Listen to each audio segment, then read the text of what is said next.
Hi எல்லாரும் எப்படி இருக்கீங்க? ஒரு சிலர் ராகி சேமியா செய்கிறது ரொம்ப டைம் எடுக்குது அப்படின்னு சொல்லியிருந்தீங்க.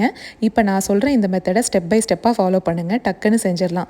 முதல்ல ஒரு பெரிய பாத்திரத்தில் குடிக்கிற தண்ணி பிடிச்சி வச்சுருக்கேன். பச்சை தண்ணி தான். அதில் 1½ டீஸ்பூன் உப்பு போட்டுருங்க. அந்த உப்பு கரையிறதுக்குள்ளே இட்லி பாத்திரத்தில் தண்ணி ஊற்றி அடுப்பில் வச்சுருங்க. அந்த தண்ணி சூடாகிட்டு இருக்கட்டும். இங்கே ராகி சேமியாவை உடைச்சி அந்த தண்ணிக்குள்ளே போட்டுருங்க. 3 நிமிஷத்துக்கு மேலே அது இருக்க வேண்டாம். அதை தண்ணியில் வடித்து இந்த மாதிரி ஒரு கொலாண்டரில் போட்டு வச்சுருக்கேன். இங்கே தண்ணி நல்லா கொதிச்சிருக்கும். இப்போ இட்லி பிளேட்டில் அந்த ராகி சேமியாவை கொஞ்சம் கொஞ்சமாக அப்படியே பரப்பி விட்டு வேக வச்சுருங்க. அது வெந்துட்டு இருக்க கேப்பில் வெங்காயம், பச்சை மிளகாய், தக்காளி எல்லாம் கட் பண்ணி எடுத்துக்கலாம். ஒரு 5 நிமிஷம் கூட ஆகாதுங்க அது வேகிறதுக்கு. அதுக்குள்ளே இங்கே தாளிப்பு ரெடி பண்ணிடலாம். எண்ணெய் விட்டு கடுகு, கடலைப்பருப்பு, உளுத்தம் பருப்பு, பெரிய வெங்காயம், 4 பச்சை மிளகாய், கருவேப்பிலை, கண்ணாடி பதம் வந்தால் போதும் வெங்காயம், ஒரு தக்காளி. இதுக்கு மட்டும் 1/2 டீஸ்பூன் உப்பு. தக்காளி ரொம்ப மசியெல்லாம் வேண்டாம். உதுத்து வச்சிருக்க சேமியா, கடைசியாக தேங்காய் பூ போட்டு இறக்கிட்டிங்கன்னா சூப்பரான ராகி சேமியா ரெடி. நம்ம நாளைக்கு ஒரு ஷார்ட்ஸில் பார்க்கலாங்களா?